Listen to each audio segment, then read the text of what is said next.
Hey guys, EST here with a rare follow-up video, but, well, I pretty much already said this was coming. This is a developing story and I've got a lot more news about it, and honestly, yesterday's video was awful because it didn't follow a script and did it all off the cuff.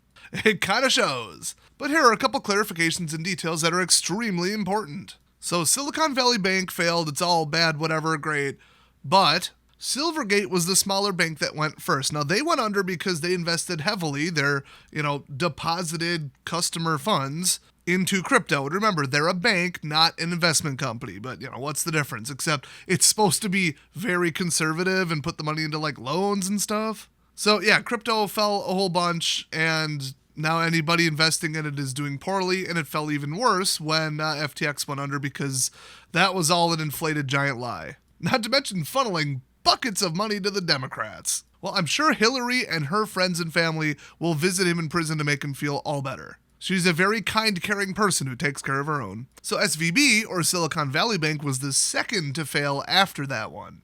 I guess there was some kind of relation between them or something. But the big problem was some of their investments drying up, just bonds not doing as well, just general economic slowdown.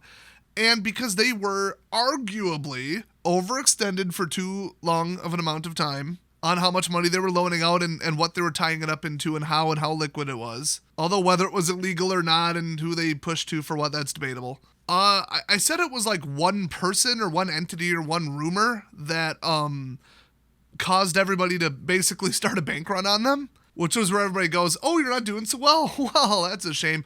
Beep, beep, beep on the ATM. Give me my money.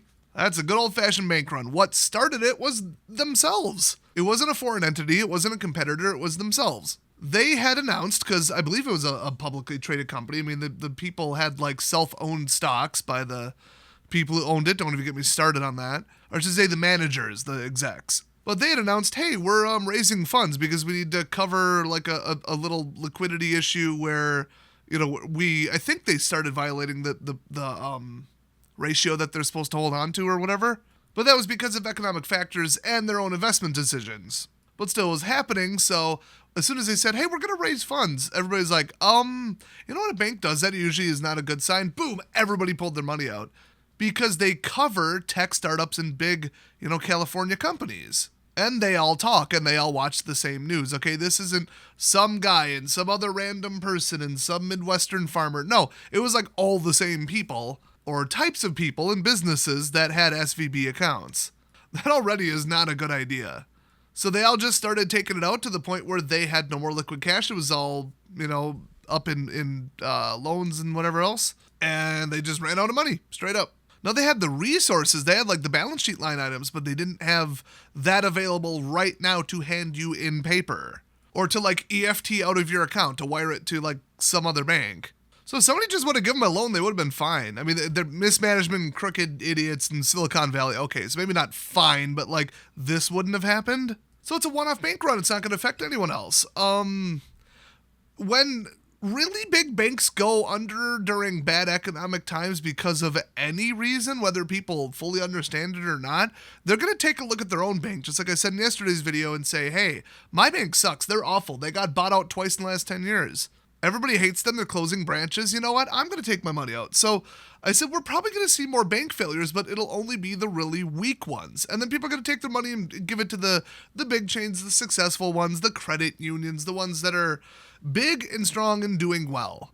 So are all the banks in America about to fail? No, that's ridiculous. Still completely and utterly ridiculous. Now, if any of them had a bunch of money tied up in crypto or FTX or bad businesses or bad loans that the businesses affected by it are about to default on, yeah, but that's why a smart bank or a credit union will diversify. But CEOs only care about performance, CFOs and ops managers and whoever else. If they only care about, oh, look at this big number, our stock holders will love this, which don't use a bank, use a nonprofit credit union. They are not publicly traded. Who's the owners of a credit union? You are. The members, you're the owner. That's how they're structured. But everything, especially in California, but especially just in America in, the 2020s and, well, going back a ways, has been big number make stockholder happy. Get to big number no matter what. And then if the whole company fails and everything goes completely nuts, you either get a bailout or you jump out the window with your golden parachute and go work somewhere else and say it wasn't your fault. That's why I keep hearing about executive bonus reform. Yeah, needs to happen. But the other really important things to mention here, like it's one thing to reiterate in case you're not getting it before I get into the other stuff, is there's no need to go grab like $5,000 out of a bank and stuff it under your mattress. That's not safe. As soon as people start hearing that people are doing that, there's going to be home invasions, robberies, people following you home from the bank. You follow your car home. That's actually a really big crime in the last 3 years, going way, way, way up in prevalence. I mean, I don't go to the bank without a gun, and I don't come home without a gun, and I don't go straight home from the bank either, typically. And if I make a big withdrawal, I don't let anyone around me know about it. If it's a large amount, I just slip a piece of paper. I mean, they know me. It's not too suspicious. And say, I need to withdraw this exact amount. In an envelope, please. Thank you. There you go. Nobody knows if I'm taking out $33 to buy some Girl Scout cookies or $3,000. They have no idea. They can watch the money counters. It depends where you bank and stuff. But like, just basic security, basic bank security. I remember using an ATM at night. That's why they call it, especially like poorly lit ones in a closed bank in the middle of a parking lot, accessory to mugging. Don't walk up. Don't go on foot. There are people watching them potentially. Yeah, just don't do that. Especially when it's a big crime right now, and especially on top of, bank runs. People are running around with cash and going home with it. But anyway, the other things you need to know are your bank is probably not failing, or a credit union, like I said, preferably. If it's a strong one, if it's a really weak one that everybody hates and people are starting to question, is my bank healthy? Well, I already know it's not. Then you might want to take an action. I'm not saying stupid drastic actions. I'm saying just like maybe split 50-50 between that and another bank. Because there's probably so much like direct deposit and, ACH crap tied to it. You probably can't close your account within the next month, But you can take some of the money and split it between two places. And opening new accounts and handing banks that deserve it and have a good reputation, ask your friends and family, who do you use and are you happy with them? That strengthens them because now they're getting an influx of money. So the bad banks will fail, the good banks will flourish, and everybody's fine. Except for all the economic downturns and stuff that's separate from banking and all that we're probably going to see in the next 2 years. I still don't think it'll get as bad, especially if you vote for a conservative president, just saying, as the 2008 housing crisis, because that was all at once, all of a sudden, and dramatic. I had gotten out of college recently and I just could not find a job. People with 10 years experience were applying. And even though I still, in my opinion, had more experience than them because I had been doing IT work since I was like 12, and I just read textbooks cover to cover during college because I wanted to be the best and I knew I'd be starting at a disadvantage with a 2-year degree, I still couldn't get a job. It didn't matter because the job market isn't fair. So I got one crappy job, then kind of did some stuff myself on the side, and well, look at me now, I do YouTube. I'm still back working in IT now, but I was bouncing around between jobs, doing like eBay sales, the whole picking stuff where you go to Goodwill and all that. And I wanted to mention all that, not just as a story, because to prepare for an economic downturn and to have a little cash on the side, a little side hustle like that, if you got the time, is wonderful. If you're already like, man, I work 8 hours, come home, we got the kids, whatever. But, if there's you and your spouse, or you don't have kids, or, you live with roommates or something, you might be able to get something going, little side hustle, little Craigslist sales, Learn to cut hair, learn to wash dogs, learn to detail cars, drive for Uber, deliver for, a food company. Those last two, they're not great companies. I've tried it. They're pretty bad. But they're kind of chill jobs. Some people like them. It's work as you go. It's not too bad. But if you're really smart and good with tech, selling stuff on eBay, that's really big right now. I don't mean this Amazon fulfillment dropshipping nonsense that died 5 years ago. That is not a valid business model anymore. We're talking, go to garage sales or rummage sales if you're from my area. That's the proper term. Thank you very much. And, you can just go to Goodwill, especially the bins or the by the pound type of places, or the Amazon return stores where they just break apart pallets and sell the stuff. Those are popping up everywhere. That's a really big business model that's still ongoing. And just flip that stuff on eBay or locally. I mean, I've gone to rummage sales, bought some tools, and flipped them at the pawn shop the same day. It's not the ideal top dollar, but it's, it's all about how much time do I have left in the day that I'm willing to commit to getting $10 profit instead of $5, I mean, if you got some property with some dead trees, start selling firewood. That's huge right now. Just invest in a splitter, buy it on credit, and pay it off with the money you make. I mean, there's all these little tiny side businesses, and you get the tax benefit of writing off all that. All the equipment, all the, the usage of the square footage of your house. Well, then you get to write off the mortgage, or at least the mortgage interest, or the rent. And, oh my gosh, the heat, the electricity, the insurance, the internet. You get to write off a portion of that based on the square footage allocated to your business, no cap. It could be not profitable and still comes off your taxes. Or be a YouTuber, start making content online. Or if you're really artsy, start doing commissions. Work for Fiverr. So there's all these cool options that if you just get into it, it's like really fun, work at your own pace kind of stuff, very low stress usually. And that can put some extra money in your pocket if you're not thrilled with your career right now. Otherwise, try harder, go after that promotion, or start looking around because some of the pay, if you haven't been on the job market in a couple years, my gosh, it is absolutely insane out there right now. They're paying like $25 an hour to do anything. And that's outside the big cities. I do not live in a big city. So that's just a little tip to help your financial situation without really changing much. And I think a lot of them are kind of like fun hobbies that you get paid for, while also being giant tax write-offs and benefits, just saying. Everybody who knows my number one most lucrative side hustle besides YouTube is laughing right now because they know I'm not mentioning it on purpose. It definitely doesn't have to do with unfairly getting money from casinos. Did I mention I'm originally a software engineer? Anyway, I'm not cheating either. It's all legal. I'm not an idiot. But yeah, that can get a little cash in your pocket, a little something on the outside there that, you still need to report to the IRS generally. I mean, unless it's under $600. And you can do the accounting on a spreadsheet. In fact, download LibreOffice Calc. That's free. There you go. Don't even need to pay for Microsoft. Office 365 is trash. But before this becomes the work-at-home motivational video, I just thought I'd throw that in there because I get so many requests for that. And it is a big help, and it is extra money. It is enough to I got this in my pocket at least. Wow, it's like I got a raise at work just for doing a couple hours extra, whatever. Or hey, I don't want my wife working an 8-hour-a-week job because we got kids or whatever, but she wants to do something. Hey, run these ideas by her. So the last thing to know about the news about what's going on with the banks and stuff is something's going on with the bond markets. Just because the Fed raised the rate because don't even get me started on what a mistake that was.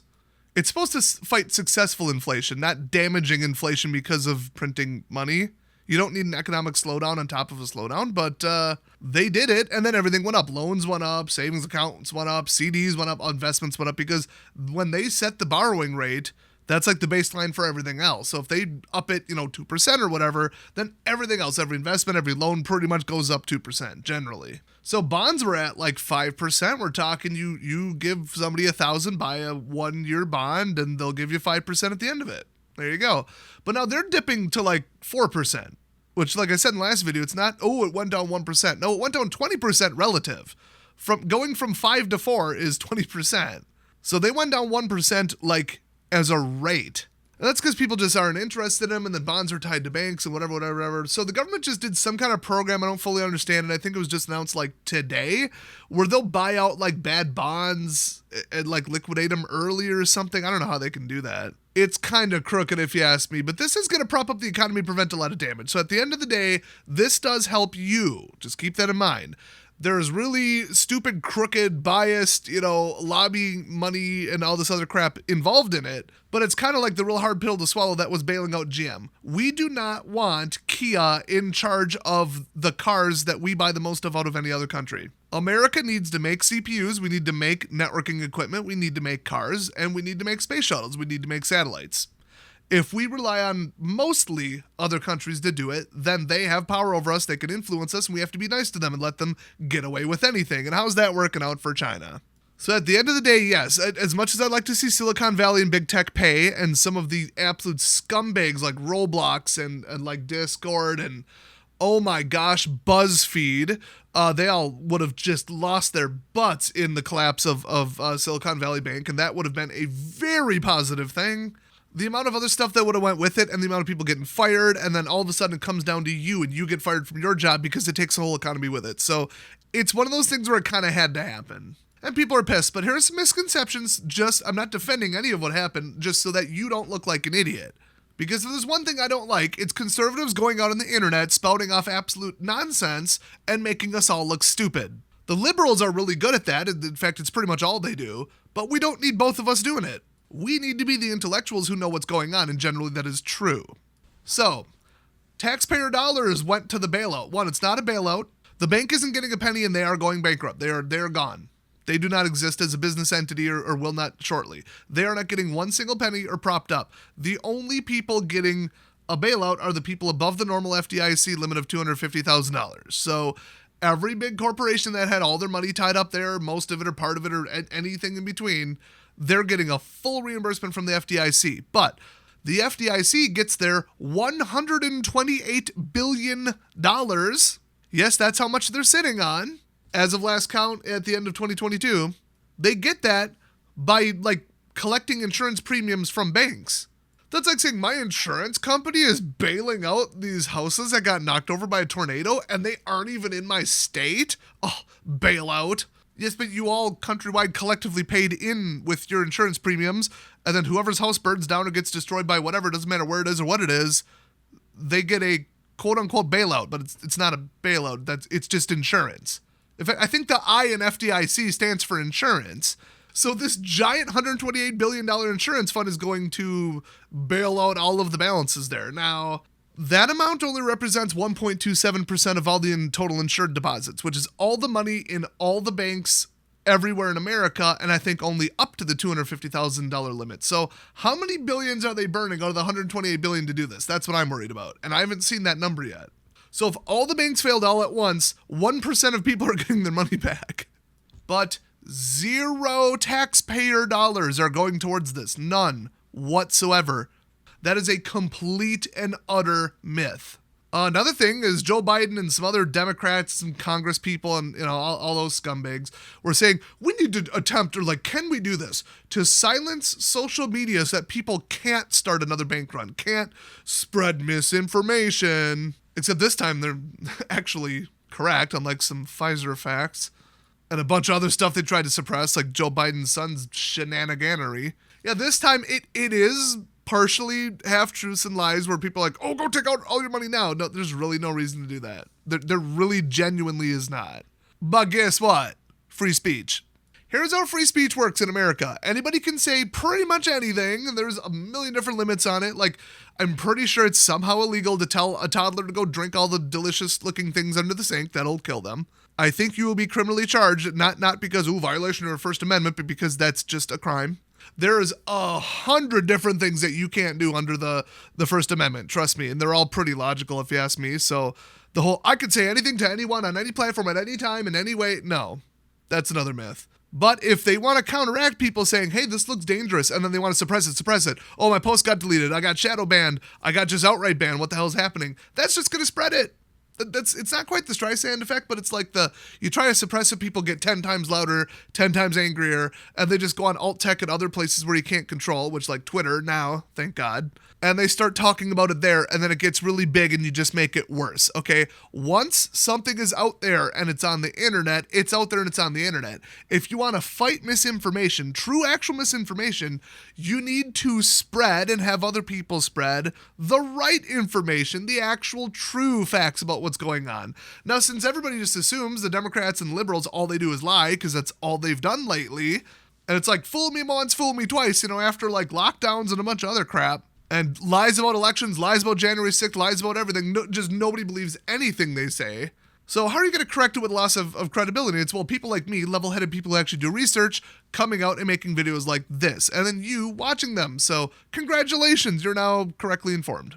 Once again, I might be a little biased, but subscribe if you would like to be continuously correctly informed about a lot of different things. This isn't a politics or news channel, but when something's really important to like your safety, and there's like a weather event, a war event, a chemical event, whatever, you need to know about it. I'll make a video on it. The rest of the time, it's podcasty kind of educational edutainment stuff and experimentation and cool electronic stuff. So a lot of people are into that. My channel's blowing up, and I love every last one of you who subscribed. So the last thing that people are pointing out is that the fund is going to be depleted pretty hard. Like, people are kind of doing math about like, well, we don't know how many people were above or below this or whatever, but out of the $128 billion that they're paying all this out of, they have to replenish it, and they have to do it fast because they have like something called like reserve ratio and all this other stuff. So they want to get back up quick, so they're going to have to raise rates on all banks, and that's what people are worried about. Now, I guess I'll just borrow what Scott Schaefer said about it because it was hilarious. I'm sure the banks will just cut big CEO bonuses and dividends and like, just take a stock hit and not do such stupid, overreaches and, monopoly abusing acquisitions that cost too much and lobbying and corporate jets, and they'll take away the executive bonuses. I'm sure the banks won't just pass on additional fees to you and make it more expensive for you to bank there. Number one biggest reason to go to a credit union instead, but credit unions are FDIC insured too, I believe. So they're going to want that money back, so it's still kind of coming out of your pocket via your bank. That's why people are like, why is this depletion of way over the amount is so bad? But it's like, if we just lost 1,000 tech companies, guess what would happen? 1,000 tech companies out in India and China would pop up overnight. It's the same thing as we just need GM to make cars. We need domestic made cars. We can't rely on other countries for all of our cars. We can't do that. And yeah, there was still Ford, but like that's about it. And that's why the whole too big to fail, too big to fail, too big to fail. Same with people's IRAs. You know, with the housing crisis, they're too big to fail. What would happen? You can't just have old people not have a retirement. And it was true, but not enough heads rolled and not enough stuff was done about it. Obama came into office and did absolutely nothing to stop the big banks or to stop war spending or to do anything for the economy. He was too busy calling white people racist and setting up for even worse presidents. Well, the 2024 election can't come soon enough. Make sure you get real loud, talk about politics at the dinner table with your friends and family, because you know what, a little discomfort, a little arguments, a little alienation when you might just with kind facts and not stupid vicious attacks that do nothing but divide people and drive them away from your point. If you do it the right way, like I said, you might get enough people to vote. A 1% swing in the population vote, and never again with the Democrats. Never. And hopefully don't get a loudmouth pompous idiot who does nothing but care about his ego in. Not to tilt my hand too much, but you know. DeSantis 2024, and honestly I hope Trump drops dead of a stroke or something before then, because that's the only thing that'll keep him from running. And he's too old and doesn't have enough allies. So you say it, it is what it is. But now we're getting off the banking topic. But hey, lots of good information in this video. Leave a like if it helped you out, and I'll see you guys next time.